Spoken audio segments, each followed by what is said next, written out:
Alright, what's going on YouTube? It's going to be Donnie coming to you from Untitled Japan. We're back again. This is going to be episode number 92. I'll let my guest introduce yourself in a hot second. My guest is one of the pair of one of the guys who I believe and I know in my heart that those guys are responsible for the longest drift trek on land, by land, land and sea and everything, not there and everything. So we'll get to the guest here in a second. I just want to let you guys know again, just to send your questions and everything to podcast@pinku.com. Be sure to subscribe, like, and share the channel around. It is growing. Thank you guys for tuning in and being regulars to the channel. It'll only get bigger, and that's by thanks to you guys and everything. So again, for the guys out there, I just kind of push us a bunch. For the guys that like to read magazines, Drift and Goku magazine. I'm a dealer for Drift and Goku. Not paid by these guys to advertise it. I just got a bunch of magazines. I need to get them out of here. So please buy them, and I'll be doing some giveaways and everything. So without further ado, because I don't want to burn too much of his time, this is my guest right here, Martin. And Martin, just introduce yourself a little bit, man, where you're from, and we'll go from there, man. All right, yeah. Thanks for having me. My name is Martin, and yeah. Well, where should I start? Just like where your home originally, and because a lot of guys. I live in Germany, close to Frankfurt, and yeah, I'm into drifting since late 2012, somewhere around that. And yeah, 2018, my mate Jan and me decided we'd like to drive to Japan and take part in the Ebisu Drift Matsuri. All right. So when was the first time you seen Drift Ebisu Matsuri? That probably, yeah. Well, back in 2012, somewhere around that time when I got into drifting. Probably the video that really got me into drifting was from Stewie Bryant. Oh yeah. So there were lots of Ebisu footage. Yeah. That's when I heard of drifting there. And Stewie, I know Stewie went over to I think it's called Driftland or something like that in UK. And did you meet Stewie over there, or did you see because he was over there doing the BMW like the 325i, it was like reverse. It's like BMWs is everywhere in Europe. It's kind of like the S13 in Japan. So did you see him over there, or did you go to Driftland? Sorry, excuse me. No problem.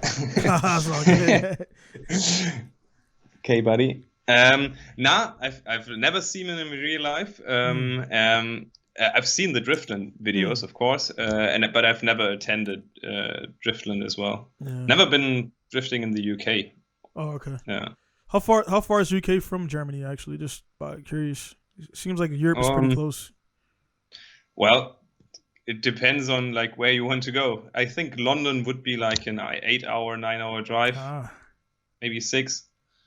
Driftland is a little bit further up north, so I'd say 10 hours or yeah, I just somewhere around that.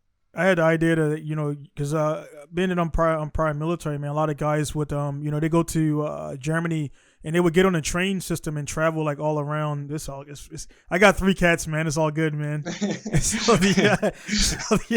I'm not. It's all good, man. It's just real life. He needs some love right now. How many cats do you got? Just a one or multiple? 2. 2. Yeah, they're boys, girls, or boy, girl. 2 boys. 2 boys. Yeah, I got 3 girls, man. So they're all they're like restricted right now because I got newborns, so they can't come out and play. But yeah, man. It seemed like Europe is on a map. Everything is close. So you got France, Germany. Everything is just like right there and everything. So it seems like you can get around a lot better. So like before we get into like the Ebisu deal, how's everything been for you, man? Overall, last year since Corona over there and everything because you're the first guy I talked to over there since Mito Still, who was in London, and they've been pretty locked down. Well, honestly, I cannot complain. Corona hit me like in the best time it could have been. So like, if I imagine Corona 2018, we couldn't have driven to Japan. Yeah. Corona in 2019, I couldn't have gone on my exchange semester in Finland, and so I really can't complain. I even went to on vacation in Australia. It was like the timing was amazing. We departed from Germany and had like 36 hours without internet. So when we left, everything was fine. We arrived in Australia, get a hotspot and see what's going on. And the internet is full of pictures of like empty toilet paper stocks in Germany. Like, what the hell happened? We just left one day ago, and then it went worse and worse and worse. And we were not sure if we could take our flight back home. We just went to the airport and tried it, and once we landed, like we had a transit in Abu Dhabi, and once we landed in Abu Dhabi, they said they're gonna close down the airports for transit flights in 24 hours. So we were one of the last planes to get back home. So I really can't complain. Yeah, man. That's crazy, man. That's like I said. You're the first person I talked to who went offline right before like, everything went down, because it was overnight, man. It was like one day everything was fine, and then I want to say the Beirut thing happened. The Beirut explosion was, I think, after Corona. But you remember that? Was that after or before Corona? I think it was. I think it was after. Yeah, after. Yeah, because it was like that was everybody's like 2020 is getting crazy, and then half of Beirut blew up, and then it was like, yeah, man, this is really crazy. So like that year, man, it was for me being in a business thing, and I'm still feeling it now on just like parts and like shipping stuff has been delayed and more attacks on things. So but other than that, it's been I've been stuck in Japan because I can't afford to be quarantined 14 days. So I just kind of been stay put and everything. But that's I just was curious how Corona was affecting you. Yeah. But again, man. Since then, of course, I miss going like to pubs and be unreasonable and stay until 5 a.m. in the morning. But, I miss that. But other than that, I cannot complain. I've got got work. I've got food on my table. I've got What do you do? Like, but if you could talk about what do you do for work? Well, I'm a college student. Okay. But the side jobs I have. I got you. What year or stage in college are you right now? I'm writing my master thesis in. Hopefully, I start in April. Right now, I'm doing like a project. So hopefully by October I'll be done with my studies. And what's your? Do you guys call it major? In America, we call it major. What's your specific area of study? It's mechanical engineering. Of course, man. So you can make a lot of money, and then now you can make all types of cool car parts and access to free CNC machines and all that cool stuff, man. So that's unfortunately for me, man, in college, I dropped out after 3 years, and I wanted to do computer science, man, and I knew all the computer stuff, but the math curriculum was so tough in Maryland, and I was like, dude, I can't. It was. Well, I could, but I didn't want to. Let's just put it like that. I didn't want to do it, and so it was tough, man. But anyway, man. All right, so the trip in Ebisu is how we met. It was funny that I was following you guys, you and John. I was following you guys, and then I end up running into you at Rahman's place in Bai. Now that was just it was the craziest thing ever, man. Because it's like I'm watching it, and then I pull up, like, dude, that's the BMW, man. And then like you and Johnny come out like waving in the friendliest guys. And I was like, dude, this is cool because the world is so small. And Rahman didn't message me that you guys were there. And he didn't tell you? Well, what happened that they remember my I was already down there on a family trip, and my exhaust had we were into Disney, and my muffler there's in Japan they have the cat eyes in the middle of the road so guys can't drift. So I ran over one of those but by mistake, and it busted the exhaust. The muffler came off, so it was really loud. So I went to Rahman's only to weld it back or tape it back up, and that's how I ran into you guys. And you guys were trying to, I think, changing the transmission or something like that, or you guys are doing something, man. Yeah, we fixed the clutch. yeah. So, but hey, man, like, okay, just talk us through, like, what was the initial idea of going to Ebisu and the overall planning, man? Again, I just want to hear the whole story, man, because I only seen you guys from Bai now to Ebisu, so I don't know what happened, before that point, man. So how did everything happen and how did everything go? And, you know, what did you guys experience on the road and, you know, cool stuff like that? Oh, yeah, that's you can break. It's a long time, I know, man, but it's like how long did you guys drive? What day did you leave Germany? When did you get to, like, how many days? And, you know, just basic stuff, man. Yeah, well, so I start with building the drift car. So we started building the car it was somewhat around of January 2018. What was it first? Like once again, yeah, sorry. All good. Come on. So we started in 2018, January 2018.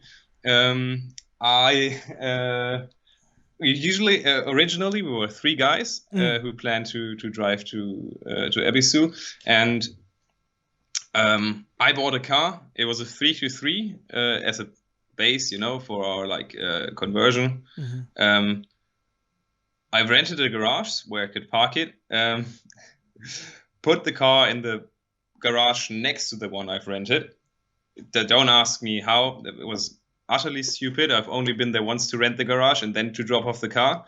Came back a couple of months later and the car was gone because I put it in the wrong garage. And probably the owner, you know, called someone to scrap it. And yeah, so that was like on a Monday, and I've texted Jan and Max, the other guy.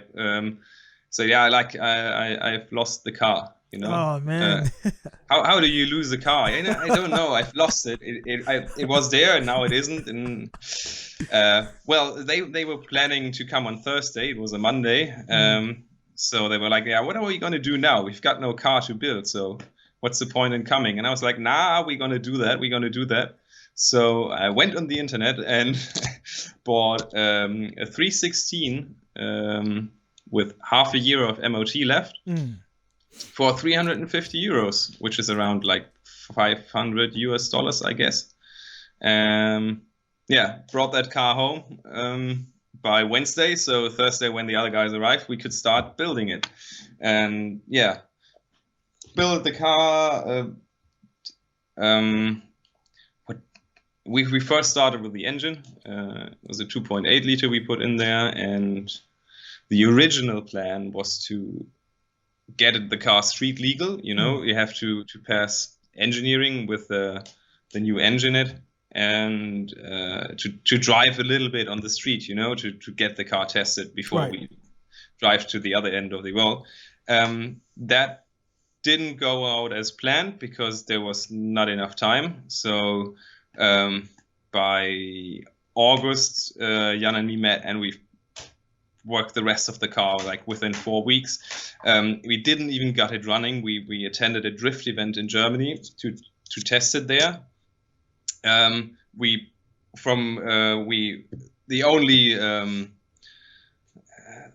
furthest we have driven until that point was like from the parking space on the lift and back, and then on the trailer.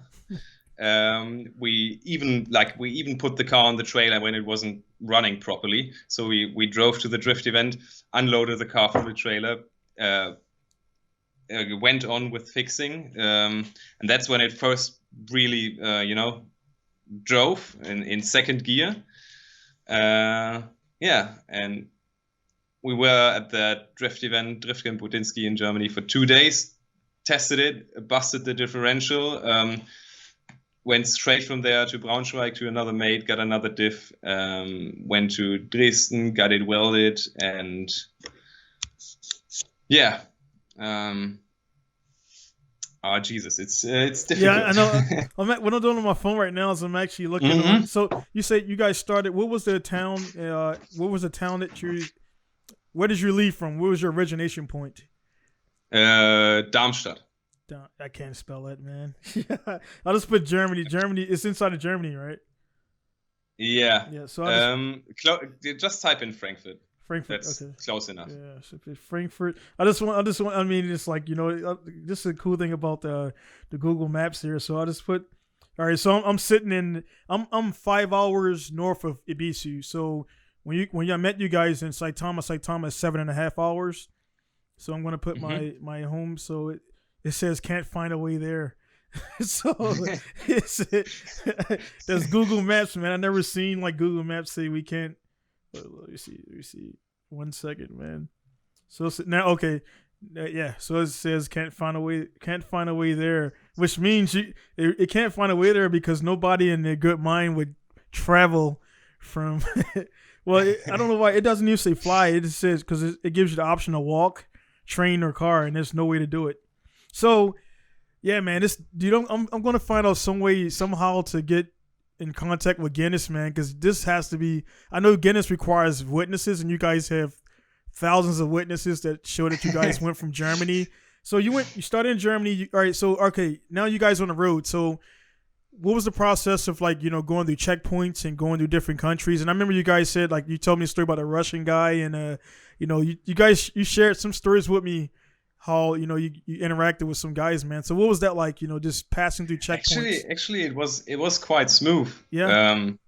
Yeah. People were super nice and friendly, and yeah, we had basically no problems. Right. All the way. So you go through. So I'm looking at the map right here. You leave. You pretty much going across. So you go through. Poland, Belarus, Ukraine. So you guys went through. Did you end up going through like Russia? No, he took like the simple northern route, okay. Like Germany, Poland, Lithuania, Latvia, Estonia, then Russia all the way to Vladivostok, and then the ferry to Japan. So looking at the map, so you guys had to kind of go up north, and then okay, so it's not like a straight shot across, and then you get to Russia, and then how was did you guys run into like any snow? Did you have a stutless tire or just street tires only, or how did that work? We had street tires, and we had once like a little bit of snow when we crossed the Ural. Okay. Is that the name from the mountain chain? Yeah, I think so. Yeah, dude, it's crazy that I'm gonna find out the exact. I'll have to do the Google Maps and do the pin drop and drag and drop from that, but it doesn't really. It doesn't really show like you guys' actual route because it'll show the most direct route straight across, not like the actual going on the mountains and going up and down. And I'm pretty sure it wasn't a straight shot. But so you guys get to Russia. How was the getting on the ship? What was that like? Getting on the ferry and everything.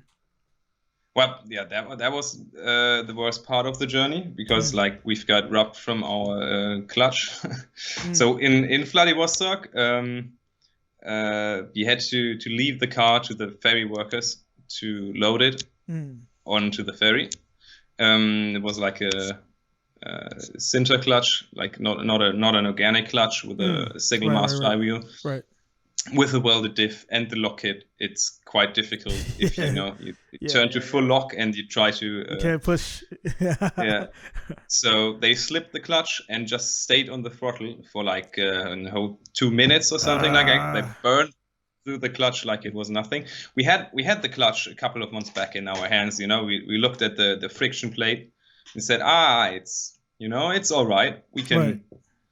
We'll take another one right. Because that one isn't as minty fresh as it should be. But we're going to take another friction plate, and once it's gone, we're going to change that, and we'll be fine. What we didn't expect was for someone to burn through the pressure plate and the flywheel.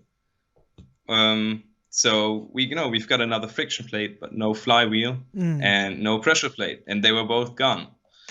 So yeah, that wasn't too good when loading the ferry in Vladivostok. Anyways, we've met nice people, a couple from the Netherlands who drove all the way to Vladivostok in their Land Rover Defender, and another guy who drove all the way from the UK to Vladivostok on his bike. Oh, was that the guy that came? He came to the Ebisu, right? Yeah. Yeah, that was crazy. So, and he just like, I guess he followed you guys, or he just asked to come, or how did that work out? How did he meet you? Like he was interested when he was on the ferry, and I was like, right. Oh, what are you guys doing? I've got to see that. Oh, that's nice. Yeah, give me, when should I be there? And I said, yeah. That's crazy, you should man. come and take a look at this. Yeah, that's crazy. Because I remember the guy on a road bike at Ebisu. I spoke to him, chatted with a couple of seconds. But yeah, that's crazy, man. He just like it seemed like he was just floating, and he followed you guys. And what did he tell you? What was was he going to Japan for his own reasons, or just driving about? Yeah. So he was like doing a world trip tour, and he went to Japan, but then pretty soon realized that Japan is way more expensive than, for example, Russia. Yeah. So yeah, he went after that. He went to with the help from Razel. He shipped his bike to Australia, and he's still living there in Australia. I've visited him when I was visiting in Australia in March. That's crazy, 2020. That's so awesome, man. Because like I like being in Japan. Obviously, I'm an American citizen, and I like even in Japan. I like traveling. I don't like staying in the same space too long, man. So that's pretty cool, man. You guys did that, and people are traveling. And I know it's guys like yourself, the guy on the bike, and they just utilized because people seem like the world is too big to go anywhere, man. So I like to see guys going around and getting out and everything. And then it's crazy, man. Everybody collectively meets at Ebisu, and then you go. So Rahman, I think I'm pretty sure, people tag Rahman, and you guys like say asking people for help. And I think Rahman was one of the first guys to actually reach out to you guys because he was down the area. So what port did you come into to Japan? What port did you show up? Sakai Minato, I think. Oh, okay. So that's like not even a normal. That's like so I've never been to there before. So Rahman, I think, had an NSX, a red NSX. Yeah, he had an NSX to put out. Yeah. I mean, there were other people to reach out as well. We've got like plenty of help offered. Yeah. That was amazing. Yeah, man. Yeah, Rahman is awesome, man. Thought that. Yeah, Rahman is he's my main business partner, man. Yeah, and Rahman has just had like the absolute best offer to pick us up in his truck with the broken clutch, and I love that guy. I mean, he let us stay in his guest house for like more than a week, and we could fix our clutch there. And yeah, he's a good guy, dude. Like he is just it's crazy how that all worked out again, man. I was like, I'm not really easily excited. I'm not a guy that's like, wow, too much. But when I pulled up and I seen a car, I just noticed like all the writing on it, and I'm like, dude, I know that car, man. And then I'm like, and then I seen it again. I seen the car first, and I'm like, no fucking way, man. And then you guys like came out of the garage waving, Jan's like blonde hair, and I'm like, what the fuck, dude? It's like, so yeah, dude, that was just nuts. And then I took. Go ahead. The whole trip would have been like absolutely impossible without the help of others. I mean, it starts way back in Germany. We've got a spare diff from a mate of ours. Without that diff, we would have we must have used our 4.44 gear ratio diff, and we would have driven to Russia on the ref limiter, Yeah. Then we've got another mate to trailer our car to the Polish border because if we get stopped, we've got like a defect notice, and you can't drive on because it's not engineered. Then we've got Razel to pick us up from the airport, let us stay in his place, and let us fix his car there. We've got Lukasz from Maluzaka. He's somewhat connected to the Doriminati guys. He offered us to give us a rental car for free. Like we only paid the tax and insurance for the time he registered it for us. So we got a rental car where we could drive around to the shops. It was absolutely amazing, and without all the help, that would have been impossible. Oh yeah, and of course Kane and Ben from the UK, who brought the spare clutch and flywheel to Japan. Oh yeah, in a second, Yeah, that was crazy, man. It's cool, man, because you hear so much like drama and things out there. It's motorsports and everything. When you look at F1, WRC, NASCAR, all the bigger ones, you just see like the money and the drama, and everybody wants to win and do well for sponsors. but you don't see the side of drifting too much, man. Which is why I wanted to talk to you guys, because it's like, you know, there's so many guys out there who want to do a cool trip like that, and they just don't have the courage to do it, or they just worried about breaking. And it was cool to see how the community, man, helped out. And it was just pretty much a Facebook post, and you guys were just updating it every once in a while. And it was like, you know, for that little bit of time, myself and everybody else was following it. And then again, I didn't see when you. So did you guys do any video by chance, or was it just only at Ebisu? Because I'm pretty sure you're probably too busy to do video logging. Yeah, I've tried to do videos. I just prior to this interview, or podcast, I checked on the footage again on my hard drive. Yeah, and it's absolutely crap. So yeah, man, it's quite difficult. You know, you have to drive, watch up, you know, like plan the next steps ahead, and meanwhile you've got to film. Yeah, that was too much. We've tried, but we failed. Yeah, it's just too. Yeah, it's too much, man. So, but you guys did get like footage of the car at Ebisu? Like very little, because we've the problem is that Ebisu continued kind of, you know, although we fixed the clutch after a couple of days of driving, the clutch wouldn't disengage properly. So don't know where that comes from. Maybe this slave cylinder. I have no idea. So we only went through 5 sets of tires at Ebisu during that 1 week.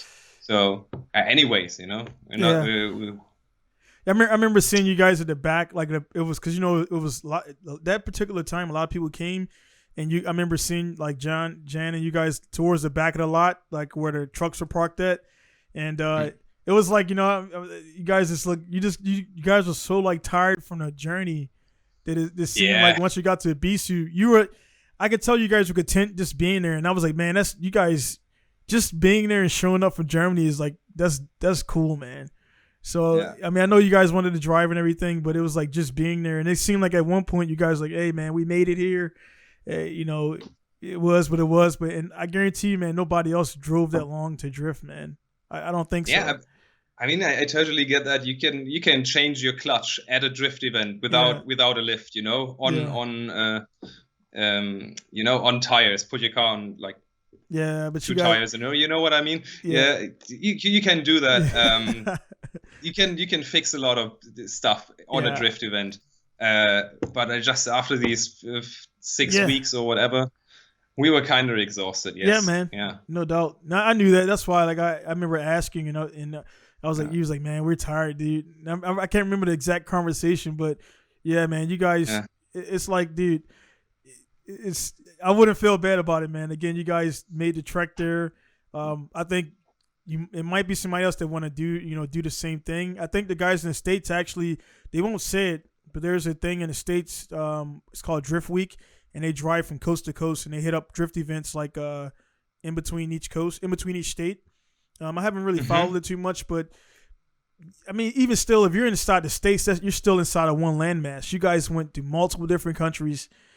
You went through multiple different checkpoints. You went on a ferry. That's huge, man. So you got my respect, man. That's all that matters from most people. And most people, I think, feel the same way.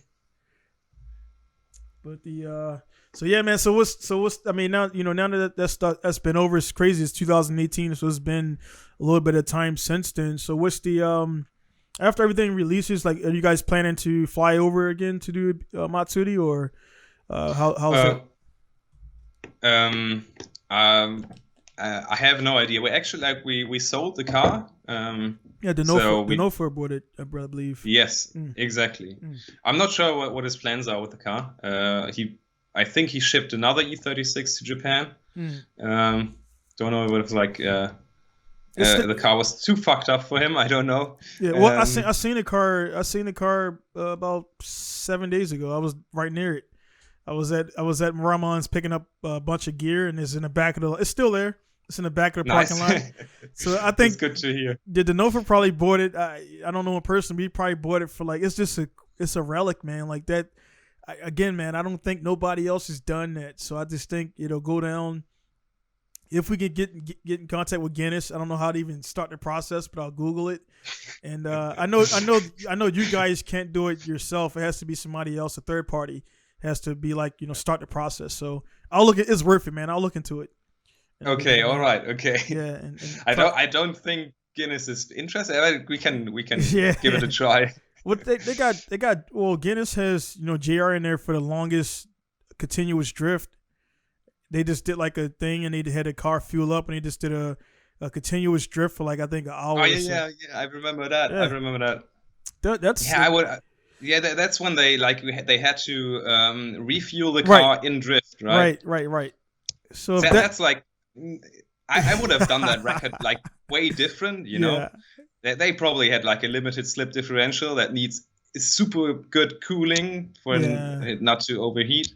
Yeah. I just would have, get a welded diff and drive it around, and have like two guys in the back with like jerry cans, and once the tank is empty, they put the jerry cans in the returning fuel line. Yeah. Hey man, what I'm saying is if that's in the Guinness Book of World Records, which is just a guy driving in circles in one location, I think we can make an argument. I mean, I'm pretty sure they're pretty strict on what gets in and doesn't, because so many people are like, hey man, I blew a piece of bubble gum this big, and that should be a record and everything. So we'll see.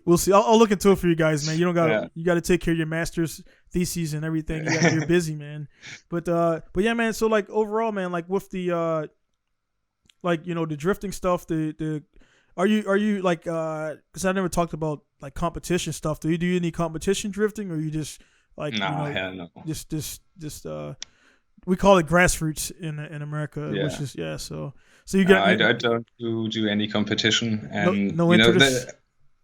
I don't see the appeal of doing any competition. Jan wanted to start and compete in drifting a little bit, but I don't really see the appeal of Yeah. And the worst side about it is it's not like the competition itself, like to compare yourself to another driver and be better at drifting and getting closer. That's not the problem. The problem for me more is the getting sponsors, and then once you got sponsors, you have to look clean on a drift event. You can't show up like unshaved and like hung over from the last night and beers in your pit. So, well, pretty much how you guys were at Ebisu. Well, we didn't have a car that like ran properly, so we got ourselves a couple of beers. Yeah, why not? Yeah, man, it's definitely that's for me, I kind of use it as a tool of promotion for my business now. But I went from never wanting to do competition to doing competition to taking a break to start my company, and it's so my reason for going back to it, of course, I do a lot of sports in the States before I came to Japan, so I'm naturally competitive, as far as in the martial arts and sports and everything. But for drifting, man, it's becoming like it's oversaturated, I think, and everybody's just building the best machine they can build, and then you see where guys have small mistakes because they don't have the basics. So this guy has a 1,500 horsepower car, but he's not natural behind a wheel, or he's constantly grabbing an e-brake and stuff that professionals shouldn't be doing. And you see a lot of professional drivers, they just don't have those basic skills, man, and just having fun with it. The same. I've seen people at grassroots drift event, and they're like, I see them driving, and they're currently building like a 1JZ something, and they're going to compete next year. And like, what the hell? It's not time yet, Yeah. And you don't.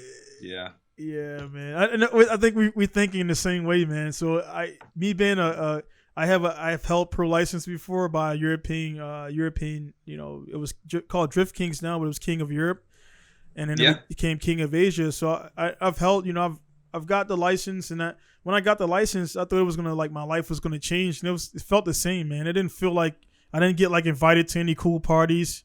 I didn't get like a bunch of girls, like even though I was married at the time, but it's like being a professional drifter is different than being F1 driver. Yeah. Big difference in pay, big difference in status, big difference in sponsors. But I see drifting going that way where they're now trying to do like the big title sponsors, like the Formula Drift has changed the rules as far as Link ECU as being the only ECU running the whole series. So now you have guys with Haltech and all these other ECUs, they have to take them out. So no option no more. Yeah. So you have to run a Link ECU or you can't compete. Why the hell is that? They just changed the rules recently. Last season was a big season due to Adam LZ, which is a YouTube guy. He kind of brought a lot of eyes to the lot more viewers, and because of Corona. Yeah, I've met him in Ebisu briefly. That's why he was there. He was there at the same time. Yeah, that's right. I remember he was there, but yeah, he brought more eyes, and they're Formula Drift wants to get more legitimized, like kind of like the FIA stuff and things like that. So it's going to take they want to see bigger, like, a title, like a tire title sponsor, a ECU title sponsor. That way it makes bigger companies want to invest. So they changed the rules because they want to get more grassroots guys over. So for that, they have to make the rules for the Pro 2. They have to make the rules more simpler and feasible for the grassroots guys. Because right now the Pro 2 cars are like just a little bit different than the Pro cars. So most guys can't afford to make their Pro 2 cars. So they're just trying to make a division and make it more affordable and more feasible for the guy to just run a normal car, 1JZ swapped, diff, two-way diff, coilovers, angle kit, and that's it. And so they want to make it easier and more money. That's just the name of the game. Yeah, so it comes down to money, basically, man. No. And another point of why I don't like competitive drifting is just like you have to build a car that passes the regulation or technical inspection, right? So I mean that's one major key point for drifting for me is that where I drift at the grassroots drifting event, the regulation is 2 rules, like don't kill yourself and don't do stupid shit in the pits. No burnout in the pits. That's it. Yeah. And we've done pretty well with these 2 rules. Yeah. I understand, man. Like I said, I don't. I just asked you that because I talk to a lot of drifters, and some guys are pro. Only competition. They don't do any grassroots events, and some guys will do both. So some guys that had some Pro 2 drivers. And most of those guys, they do the Pro 2 events and they'll do like a local event because it's more seat time. Then some guys, some pro guys, they won't even show up they'll show up and, show face, maybe promote their car and then they'll leave. They don't drift because they don't want a lower guy to crash into their car. Or I think they don't want a lower guy to drift better than them. I think that's just So a guy like John comes out, blonde hair, unassuming looking guy, and he runs a really good lap on you, and all of a sudden, who's that guy? And everybody's talking to him, man. But yeah, it's cool, man. Again, whenever you guys decide to come back over, just definitely let me know, and definitely, I will. Yeah, I'll try to, because when we met, it was my company was 2018. It was my 3rd year. So now I'm in a better place. Corona, I lost a good amount of money, but I'm in a better place as far as I got a little bit more free time, I guess you want to say.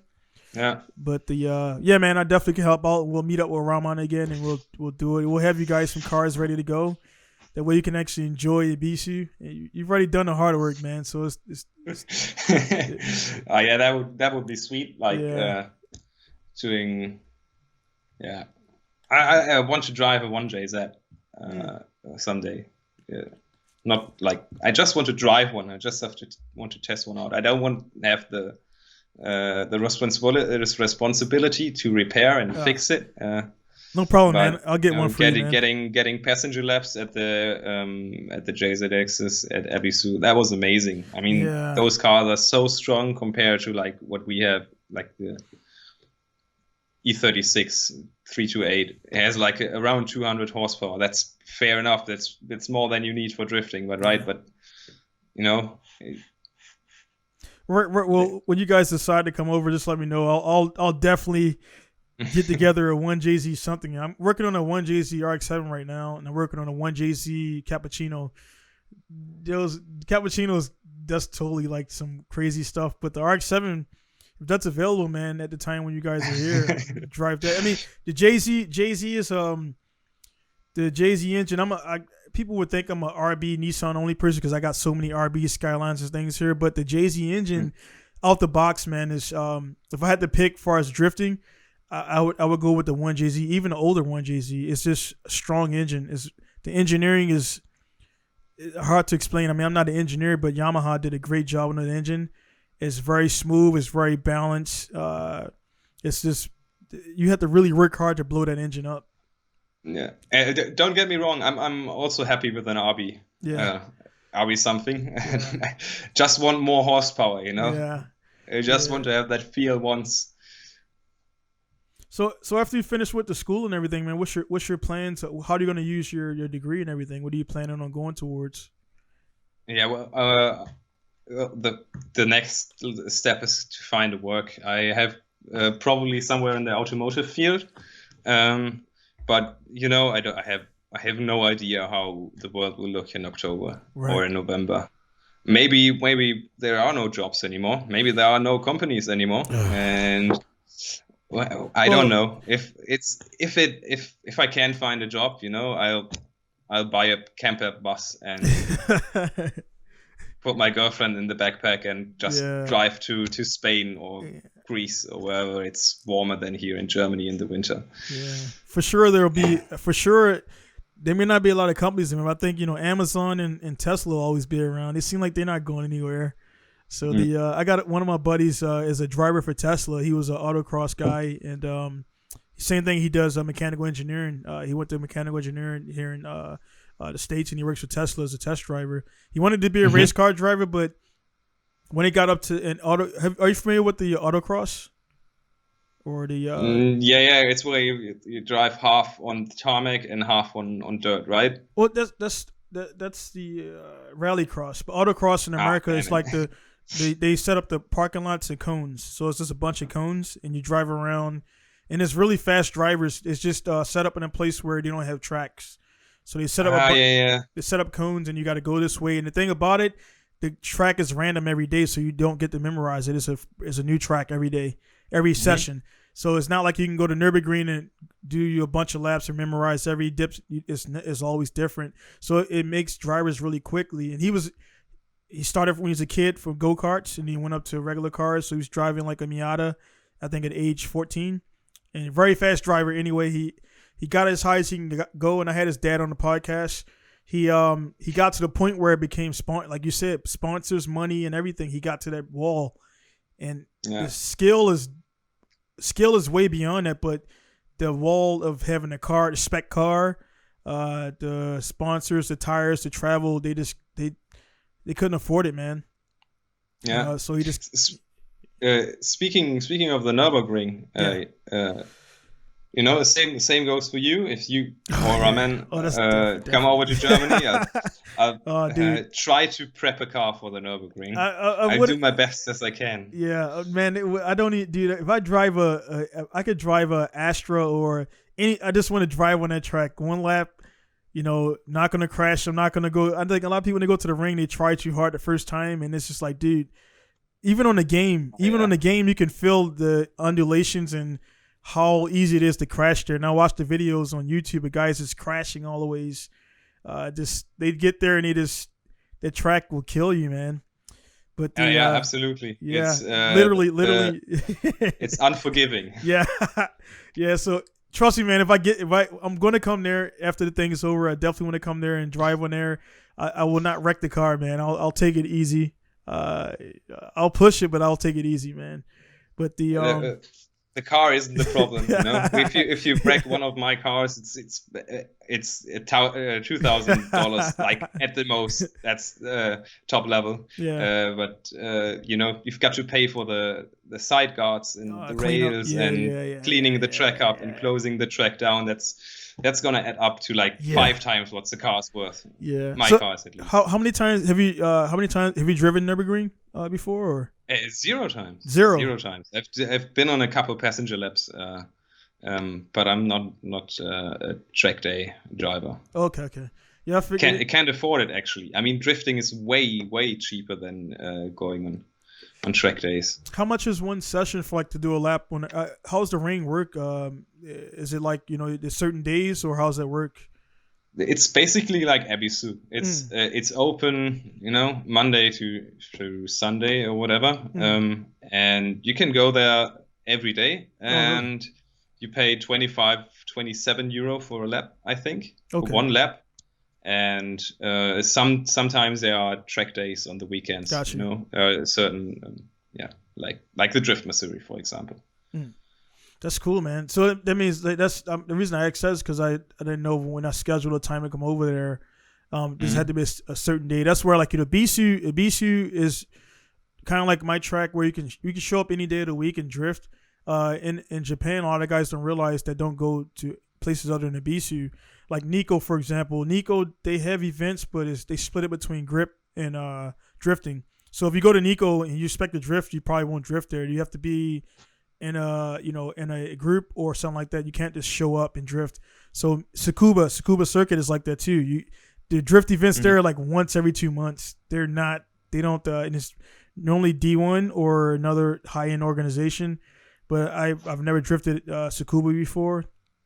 And it's pretty hard at some of the bigger tracks to drift. If you want to drift, you got to wait till one event, but just regular drift days, Ebisu is definitely the place for guys to come to and do things like that. So, yeah. But still, you cannot complain in Japan with the availability of drift events. You can drift every day, man.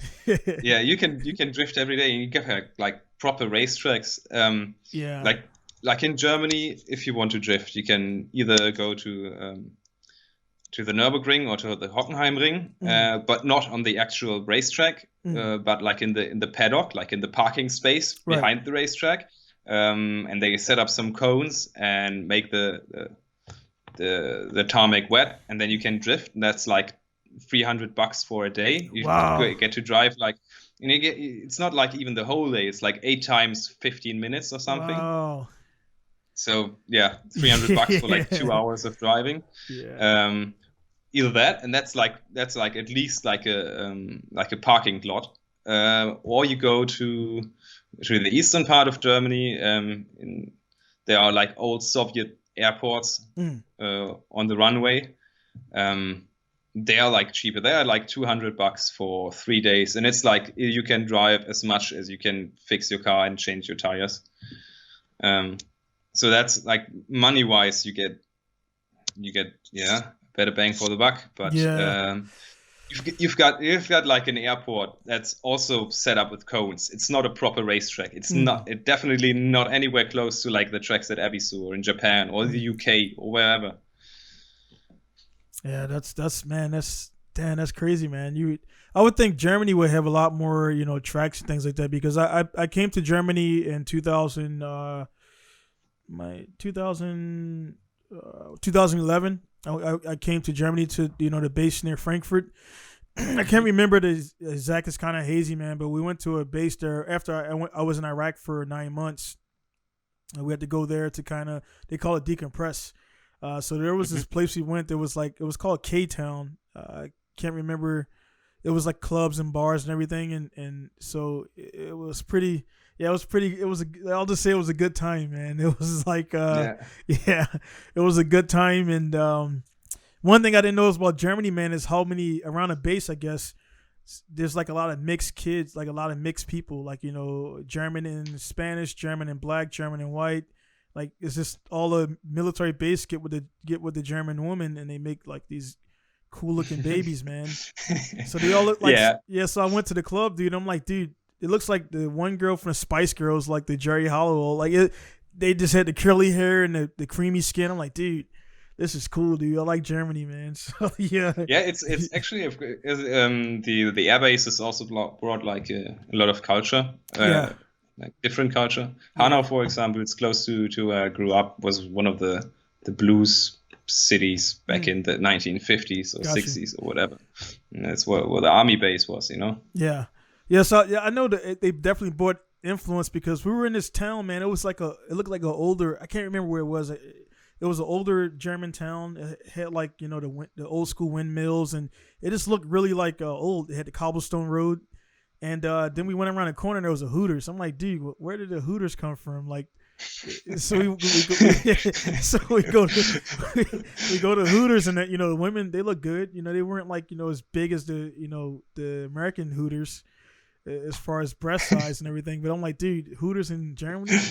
Yeah, dude. Yeah, of course. Yeah, we've got a couple of them. You know, so someone saw the opportunity. To build a Hooters next to the army base, and I guess he was successful. Yeah, man. So it was definitely it was cool. Speaking of Nürburgring, we couldn't drive there because we weren't there for 4 days. We were forbidden to drive, which I was like, fuck, I want to drive in Germany. So we go there, and the cab driver, he's like, hey, where you want to go at? We was like, dude, where are the girls at? We've been away from women for 9 months. And he's like, all right, cool, I take you to K-Town. He spoke like, dude, driving there, the dude was like apexing, and they're like, dude, I'm like, you drive? He's like, oh yeah, I go to Nürburgring every weekend. I'm like, holy shit. So the cab driver was a regular at Nürburgring, and we didn't really get to talk long because he drives really fast. And we got to the destination, man. So he's like, yeah, I go to Nürburgring, so, you know, when you come back, we go together. I was like, cool, man. Like, never got the guy's name or anything. It was, so, yeah, I didn't live in Germany, but just passing through, it was a fun 4 days, man. But, you know, it was cool. But, I'll probably go back again, man. Definitely, I'll let you know. Definitely. Hit me up. And it's definitely gonna be after everything is done, man. Because right now I was watching TV last night, and I got really annoyed. Sorry, this morning they now have packages to travel. Now they have packages to travel. Corona package, so you can, you know, if you want to go to Europe, it's like $4,000. You got to get the vaccine. You got to get this, and this. And now they're making money off Corona, man. It's like sickening that they're doing this. You know. But I don't think you can pay to get the vaccine in Germany. Yeah, I think it was Abu Dhabi. I was watching something, and I think they're starting with India. It was India, and like there's not really, it's not that I want to go to India for. No offense, but they don't have any racing there that I know of, other than, like, you know, I think they have the F1 track, I believe. But I'm like, dude, now they're charging guys roughly $1,400 to $1,500 USD to travel now. It's like, you know, I understand making money, I'm a business, but it's like, dude, they're really cashed in on this Corona stuff, man, and they're going to make it really hard for guys to travel and things like that. So hopefully it goes back to normal, because I know you probably want to come over here.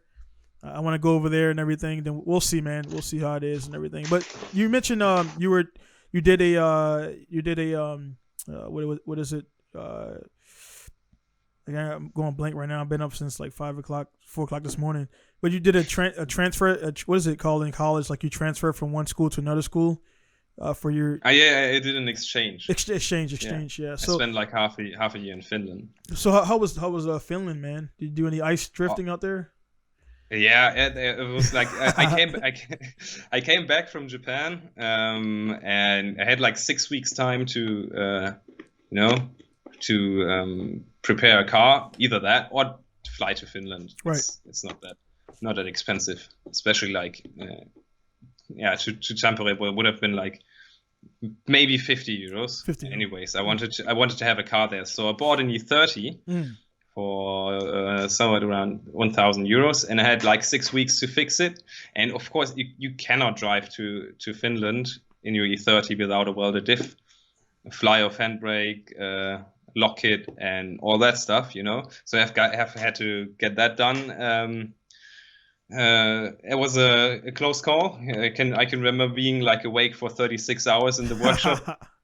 that was on like the day before Christmas Eve. I went there, drove home, just barely finished the car, took a shower on the passenger seat. My girlfriend drove, fell asleep, and we came like 3 hours late for Christmas Eve dinner.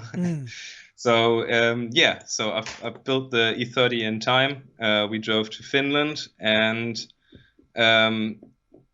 it was like I arrived in January, and the first time I've seen like proper tarmac in Finland was somewhere around March. At the end of March, the beginning of April. So it was like covered in snow for 3 months. So yes, of course, I went drifting. Yeah. Yeah, man. So I know, Finland, a lot of drivers come out of there, and it's like they say, it's a lot of ice, but how do the guys get so good at driving on tarmac? How do they get I guess they have so much time driving on ice that when they get dry ground, it's easy. Like if you can master a car on a slippery, icy surface, you probably can do really well on a dry, Probably, yeah. And because they're crazy. I guess. I've seen the videos of because Finland is Osbo's from Finland, correct? Or is I think he's he's from either Norway or Norway. Yeah. So to me, all that stuff, Finland, Norway, Sweden, it kind of seem like they're all like to get like really close.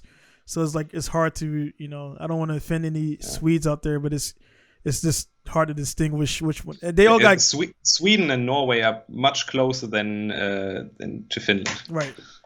And they all got cool drivers, man. Like this, you never hear these guys, and they just come on the scene, and the Irish guys, James Dean and all those guys, man. They just like Europe has a lot of drivers, man, and it's proper driving, not as you guys always make fun of us in America because we got the automatic cars, and so it's like, and it wasn't always like that, man. It wasn't always that way. Yeah. So like pretty much everything in Germany is easy.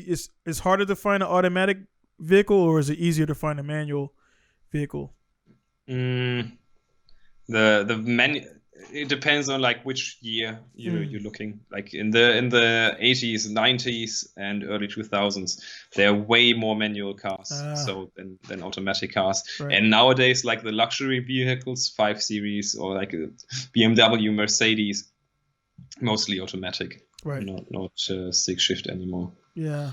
I figured out. So is there a significant price difference between an automatic and manual version? Oh yeah, definitely. Like if I don't know, 328 E36, like with the manual transmission, right now the prices have gone up since like in the last 10 years or so.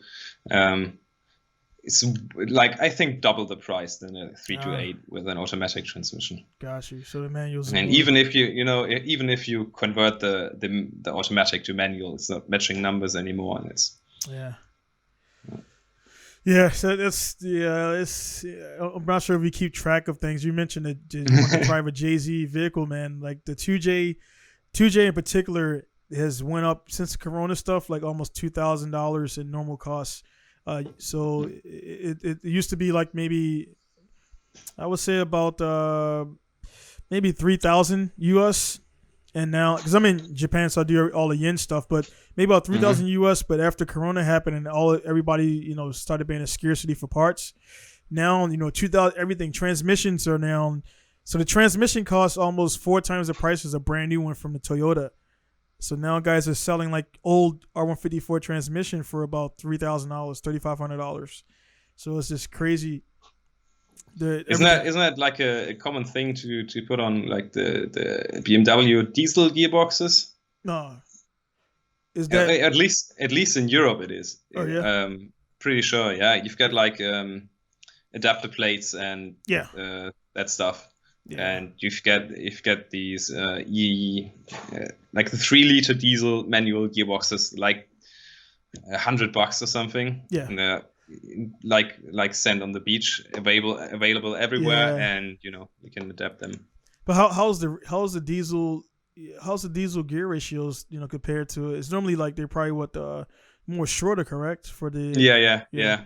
So they are, and I'm guessing like that because that kind of in a drifter that would work good because you kind of get shorter. I'm not shorter, but how long? Because it's like if it's too short, you don't get a chance to rev out, to maximize the revolutions. Well, if it's short and you get to go up to 6,000, 7,000 RPMs, then you get in third gear quicker.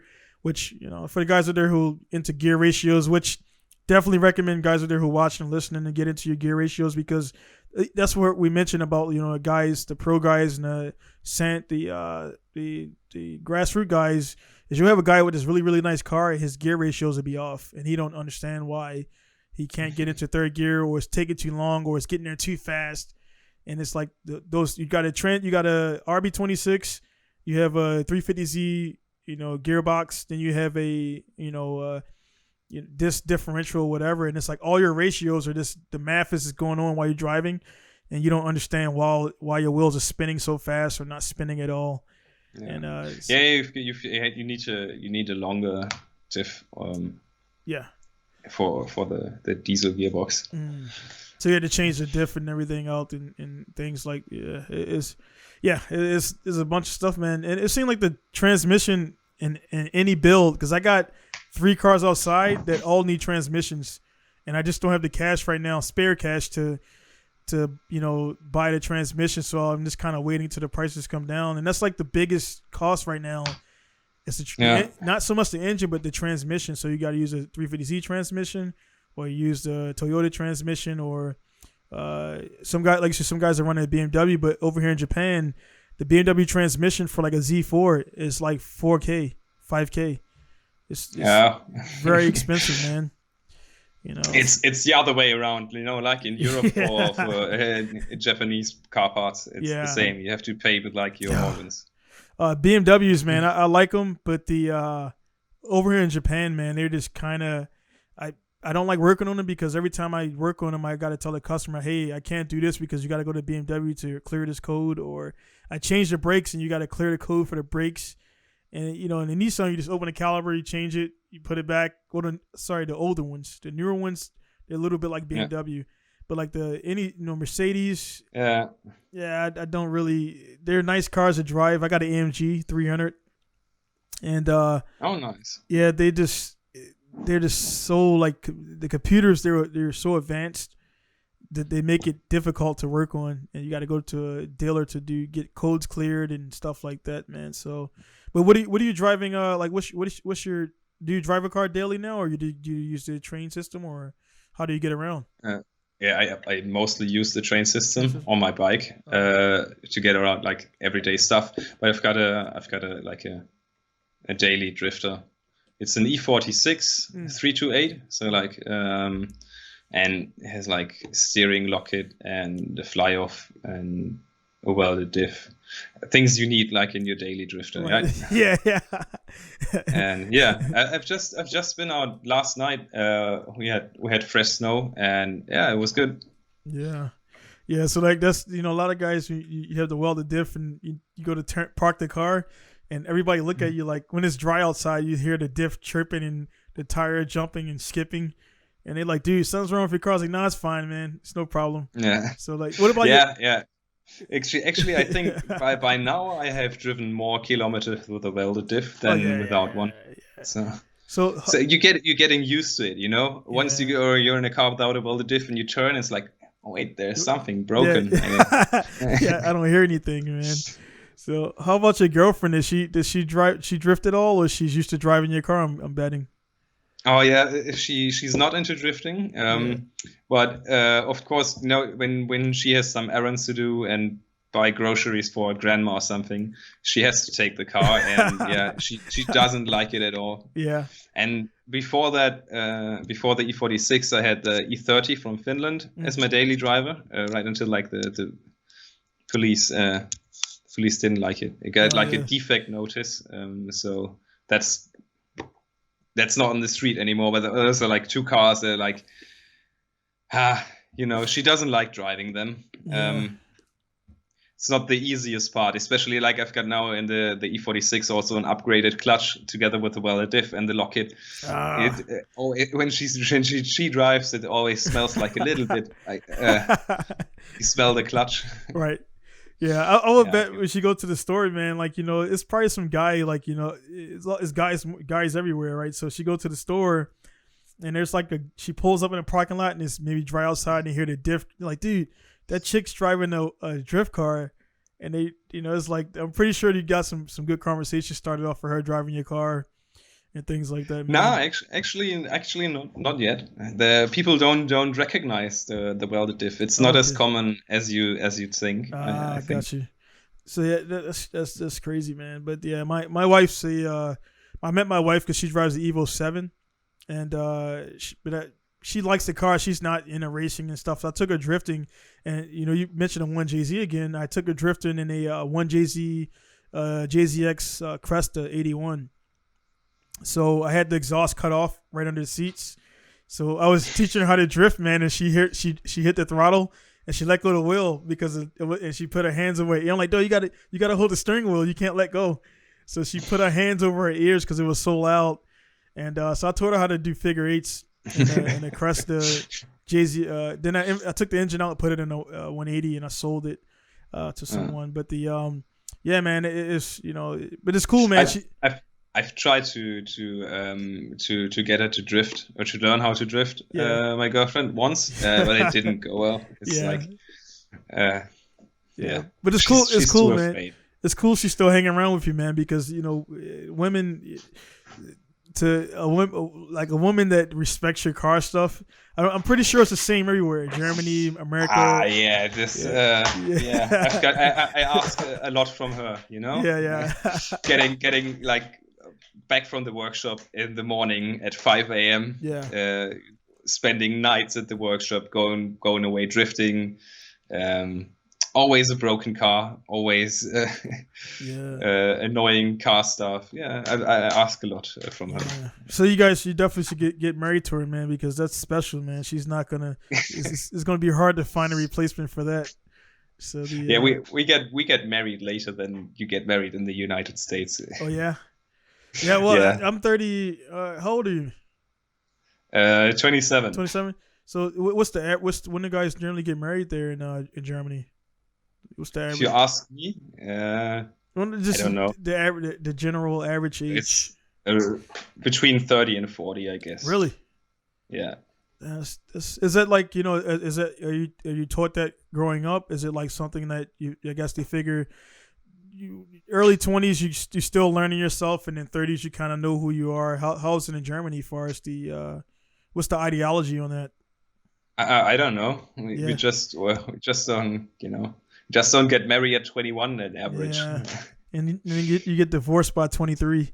So I got married I was 30 damn, man, it feels like a long time ago. 33 34. Because I'm 37 now, and me and my wife are the same age, the same year, so I'm older than her by 6 months. So it's kind of weird it worked out that way, man. And in Japanese, they do the same thing, man. Most Japanese women don't get married until about 35, 38. Yeah. That's actually, at that time, they start getting desperate because about 40, they feel like their life just goes downhill. Even their appearance kind of goes down a little bit too. So they want to get married before 38, 39 at the latest. But some of them, they're 30, they're 40. I dated a 40-year-old and she looked like she's about 28, man. But she had 2 daughters. So I'm like, it's not gonna work out, man. So it's and I guess she puts up with it, man. She helped me start the business here. So yeah, man, it was like I didn't rush into the marriage, but I was like, man, I'm not gonna find another girl like this, that's into the car stuff and things like that. So and I got her pregnant too. So kind of yeah. So yeah. And now you've got like 4 kids, haven't you? I got 3 and twin. I got 2 more on the way. I have twins on the way, man. Oh Jesus! Yeah, congratulations. Thanks, man. Yeah, so that's it though. We're finished. Like that's. Yeah, I was like, 5 kids is plenty. We wanted 4. She wanted even numbers. So I'm like, all right, cool. Let's do 1 more. And then 2 months later, she's like, I got something to tell you. There's twins. I'm like, well, we're not doing 6. So yeah. Yeah, man. Yeah, dude. So but with that, man, it's the kids, I felt like it was going to really disrupt my life and everything. But actually, man, I'm very motivated naturally. And the kids, every day, even when I deal with some bad customers, it happens in the business. And I go home and I kind of forget about the business and I kind of recharge. And the next day, just repeat the process. So the kids really kind of help balance things out. It makes me not as I want to say not as aggravated, not as aggressive, man. Because I was really aggressive before. I'm still aggressive now in nature. But like I think about the kids, like I could, I train martial arts, man. I could really hurt this guy and I'll go to jail because this guy's really being a prick and kind of being offensive and things like that. And I was like, I'll just relax and go into my kids and play with those guys. They got like toys everywhere and everything. So they got a lot of. I will say, man, they like European cars more than Japanese because they got Porsches and Lamborghinis. I'm like, dude, I can't afford that right now, man. So they got So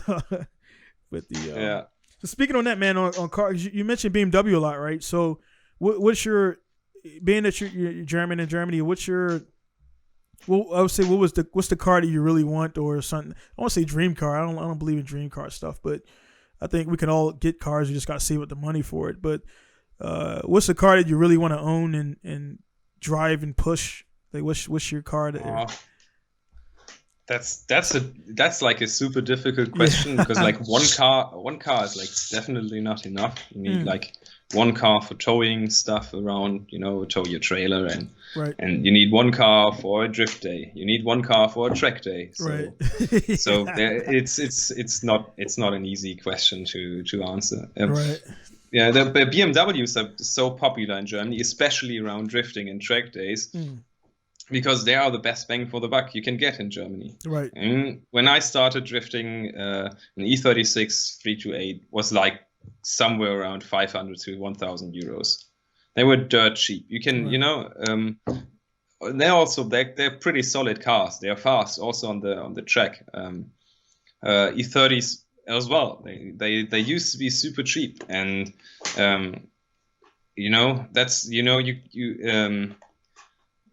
people use what they've got available for cheap. Right. That's how like I ended up with the BMW. If I grew up in Japan, I most likely wouldn't drive a BMW. Yeah. Or if I grew up in the States or something like that, or in Australia. But to answer your question, I don't know. For track days, probably a 911 Porsche. Nice. For drift days, I don't know, something reliable and powerful. That doesn't really matter what. Yeah. Especially it should be reliable because I don't like fixing cars. I prefer driving them. Right. And I don't know, for towing stuff around, big car with like lots of space in it. Yeah. But I'm definitely into Japanese cars as well.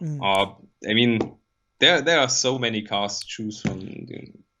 Cresta or a Chaser or S13, S14, S15, MX-5. Yeah, it's too many. It's too many. It's way too many. It's way too many. You need one of each. Yeah, that's why I always ask that question, man. And like that's again, like we agreed on that because I don't if you look outside of my stuff, man, I got pretty much one car of each model. Like RX-7, I got the Chasers. It's because it's having I understand some guys like Subaru guys. Subaru guys are kind of like BMW guys in the States, where BMW guys is like BMW or nothing else. It doesn't matter if it's BMW, or Subaru guys are kind of really cultish. Like Subaru is, everything else is trash. So I can't really talk to those guys. I can't have a conversation with those type of people because they just talk about Subaru. They never talk about the bad stuff, like cylinder number 3 getting hot because the exhaust runs right under it, or the valve cover is always leaking, or the spark plugs being hard to change. And I know all that stuff because I work on them, I build them, and I work also on the RX-7s and things like that. So I know the pros and cons of all the major cars. So it makes you appreciate, how easy it is to change an alternator on a Subaru or RX-7 because it's right up top, and then the RB you got to reach on the bottom, and JZ got one single belt and it's right there. So they're different things, man. And the one thing is in the States. I'm not sure if you follow Formula Drift, but BMW is the number one. No, Yeah, BMW in the it's pretty much BMWs in, like, for example, Pro 2. The whole field is BMWs. So I'm not sure, I think E46s or really? Yeah, the whole like with the original engines. Oh, they all got JZ engines or LS engines. Yeah. They all swapped, every last one of them. But yeah, the BMWs. If you look on the Formula Drift, the whole field is BMWs. It's crazy. Man. Yeah. Should take a look at it. Yeah, dude, check it out, man. It's like it's all there. I think because those chassis they're relatively cheap. Nobody's really, they're automatic or whatever, base models. They just take the body. There's a lot of support for them in suspension and the kits and things like that. So a lot of guys are running them. I think E46, all you see is E46, E46, E46 if you go down the line. And they're all LS powered, man. So I don't know. Yeah, man. So then, of course, Chelsea, we mentioned the Nova. He had the BMW. And I think Chelsea, he started it. He started a trend for everybody to drive the BMW. Yeah, could be. I don't know. I think the E46 was also like in the Need for Speed, wasn't it? Yeah, it was. Yeah. My favorite is I like the E30. E30 M3 is like the E30 M3 has the circle lights, correct? The headlights are the little circles, 2 circles. Yeah. So that one was I want to get one, man. I just like that. I like that body. They look so good when they're really done up and everything. They do, but they're so expensive. Yeah, so expensive. Yeah, man. So you got this stuff, man. So I mean, again, man, it's I definitely want to talk to John and see what he's up to, what he thought about the trip and everything. I'll talk to him and everything, man. And I don't want to take too much of the time, man. We'll definitely chat offline because I want to talk to you and just get some information on Germany stuff. Because I'm after the COVID stuff lifts and my 2 twins are born and they're like good to go. Because I can't go anywhere. They're going to be here in April, so. I'm going to be pretty busy between April and whenever with 2 extra kids, and then the other 3 kids. So we'll see. But after everything settles and hopefully Corona is, kind of a thing of the past, like all the other diseases that we faced, chicken pox and all that stuff like that. I hope that it returns to normal. That way, again, you guys can travel freely. Then we can go there freely and do different things, man. So I'm looking forward to it, man. Definitely. Yeah. Definitely. Hit me up when you travel to Europe. Yeah, man. So do you have any do you have like Instagram or YouTube or any social media stuff, or are you not really into that? Yeah, I've got I'm not on Facebook anymore. Okay. Often, regularly, but I've got Instagram now. Yeah, so what's your Instagram? Martin 323i, I think. Martin, I'll get it. I'll get after we get done here. So you said Martin 323. Yes, Martin 323i. There it is. Yes. Cool. I'll check it out, man, and I'll put that up there, and so the guys can follow you and all that stuff, man. Again, I just wanted, man. We didn't really get a chance to talk at Ebisu when you were here. Outside of you fixing your car, and I think when I was there, I had a Subaru, and that was not going good. Yeah. It was. I changed the diff, and then I just drove it around, and everybody's like, talking about it. I didn't drift the car at all until it was like 3 a.m, and I think after I seen you guys, because you had the issue where the pressure was building or it wasn't releasing or something like that on the clutch sleeve. The clutch didn't disengage. It didn't release properly. Yeah, so after you guys, we talked about that. I think I went and I took a nap, and then I got up in the middle of the night, and I was like, dude, I'm going to figure this out. And what it turned out to be is just my wheels are too big. The wheels were hitting the body of the car, stopping the drift. So, and there were 17. So I'm like, dude, so Subarus are not, they got these little small wheel wells. So every time you turn lock, you just hit the wall. So I cut metal out to kind of get it like a variable fender, and it worked a little bit. Then it shredded the tire. So when I went back home to Misawa, I put 15s on it, and I could drift the car, no problem. I go full lock, side to side, and at Ebisu, I could drift to the right, but I couldn't drift to the left. It was annoying, man. 15s are quite unpopular though in Japan, Yeah, especially for drifting, aren't they? They were like pretty hard to get in when we were there. Well, back in the day, 15s that's all it was. 15s and 16s, that was drifting with the big fat tires.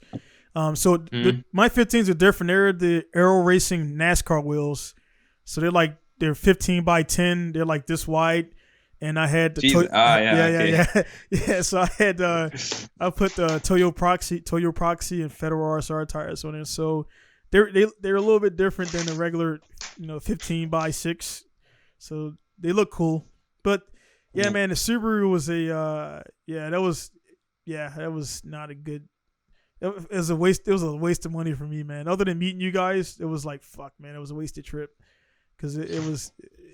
Yeah, I didn't get to drift. And sometimes it is that way. Oh yeah, dude. It's not actually that's not the first time I've been to Ebisu, and I didn't drift at all. Like shit didn't go right. I had like 6 Ebisus in a row, Matsuris.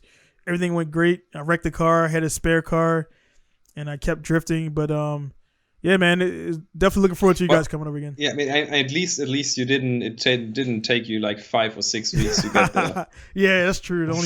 Only 5 hours, man. So again, now I feel bad about even complaining because you guys took goddamn. Don't feel bad. Don't feel bad. Yeah, dude. So, but again, I am gonna check. I am gonna check and see how to go about submitting, even if it's an honorable mentions. Guinness, it has to go in there, man. Like, I'm pretty sure everybody will sign off on the ballot or whatever they got to do to get it in there and stuff like that. But you guys definitely deserve to be in Guinness World Book of Records for the longest by land and by sea drift trek, because I don't know anybody else who's done it. Land, yeah, like driving coast to coast in America, that's easy. You're inside of America, so if you break, you go on Instagram. Hey man, I'm in Indiana. I broke down, I need a diff, and you got 1,000 guys. But not when you're in Poland and Russia, and it's like you guys went across the Bering Strait almost. Like if it was frozen, you could drive across. So, one day maybe. Cool. I'll see your girlfriend in the background there. Yeah. Tell her I say hello. But yeah, man. But hey man, I don't want to take too much of your time up, man. Again, it's been a nice conversation with you. Definitely, yeah, man. We'll talk. We'll talk because I don't like to talk and not do things, and I'm definitely getting over there to Germany to do Nürburgring. I just think with the Corona stuff, I think a lot of what I take away from it, personally, is like a lot of people, they just kind of put things off like it's always going to happen, and then like the last year we've been through, a lot of people have passed away, unfortunately with the Corona, the disease. And yeah, man, I just want to take advantage of life while we have it, while it's still normal. Because I don't know, man. Stuff in America is going crazy.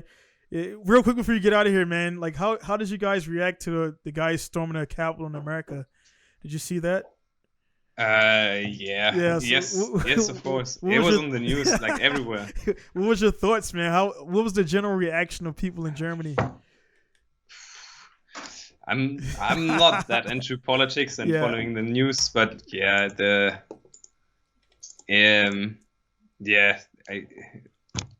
can't really say that. Like, yeah. It wasn't seen as a good thing. Yeah, I bet, man. I'm American again. I live in Japan, and I'm like, dude, what the hell is going on? Like, I wake up, same thing like you guys when you went to Australia and you have no Wi-Fi. So because I'm ahead, so when I do actually go to sleep, I wake up to my phone. I kind of a bad habit, I pick the phone up in the morning to see business emails, and then I'm like, dude, riot. Then I'm like, dude, in the horns. I'm like, I didn't realize until like a day later what happened, because I seen a guy in the horns, and I'm like, what's going on, man? He's like, oh yeah, they raided the Capitol, dude. Some person got shot in the head, and then another officer died, and I'm like, dude, this all happened while I was sleeping. Yeah. It is actually, you never know, like, what's gonna happen next. Yeah, because like mentioned the Beirut stuff. Beirut, I thought it was a Transformer, a new movie or something like that. So he's like, nah, dude, that really happened. They really blew half the map off with whatever they said, fireworks. I don't believe it's fireworks or whatever it was that blew up. I think it was were explosives that were like stored in there. I don't know. Yeah, it was explosives from a ship, and they took it out of the ship, and the ship was sinking, I guess, and he put it in a, that's not good, man. You can't mix.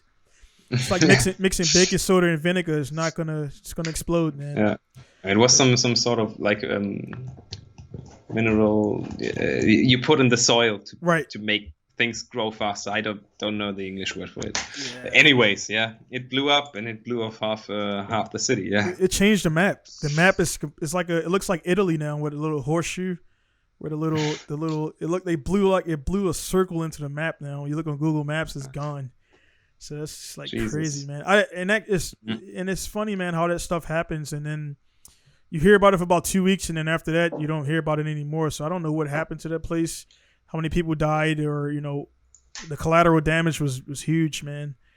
But it's crazy, man. But anyway, man, that's the world. It's crazy, but I just kind of want to enjoy the good stuff. And again, it was great to meet you guys out there, and we'll definitely meet again. It's nice to meet you too. Yeah, man. So again, man, guys out there again. We'll try. I'll get some pictures and mix those into the podcast and everything. Well, your podcast is over now, so you've probably seen them already.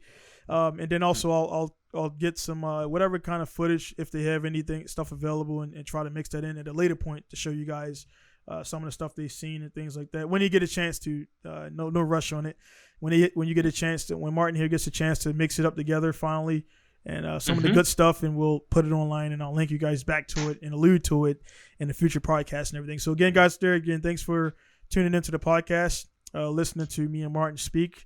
And man, it's just like I was saying to Martin just now, enjoy your life, man. You guys out there who want to do the drifting and things like that, just get out on the track and drift, man, because you never know when it's going to be taken away from us, when it's you're going to have physical limitations on your body, when you're going to be sick and things like that. So take advantage of it. Go drift. I'm guilty of building cars and not getting on the track because I want to build this car to compete in D1 or FD, and I'm taking away all my fun time from the track because I'm so focused on building this crazy machine, which in my idea is not too crazy. But get on the track, man. Just drive. Find a group of guys out there. Enjoy the drifting. Enjoy your motorsports, whatever it is. And because again, our time is limited. We're getting older. Kids on the way and things like that. So life is going to change. So for me personally, I've in the last 5 years between business and family, I've maybe 4 or 5 drift days, man. That's nothing. So yeah, that's shit. That's nothing, man. So again, guys out there, be sure to send your questions to podcast@pinkustar.com. Be sure if you guys want to be a guest on the podcast, again, send your entry to podcast@pinkustar.com and just tell me a little bit about yourself, what you want to talk about, and we'll try to squeeze you in, man. So pretty much all of you guys that listen to me are my car guys out there. So just feel free to message me for business stuff. Please message me at donald@pinkustar.com. Do not message my Facebook. I don't use Facebook. Is not for business, only for promotion. My personal profile is not for no business at all. So donald@pinkustar.com, and I can get you guys helped out with your favorite BMW from Japan, man. Shipped anywhere. Ship a BMW from Japan to Germany. So or vice versa, man. You want something cool from Germany to here, we can make it happen, man. So again, guys, thank you for tuning in. It's gonna be Don and signing off from Massage Japan. Martin from Germany, correct? You're inside of Germany right now? All right. So yes. I know you guys travel a lot, so just make sure you're in the right place. But again, guys, see you later, and thank you for tuning in. Later. Thanks for having me.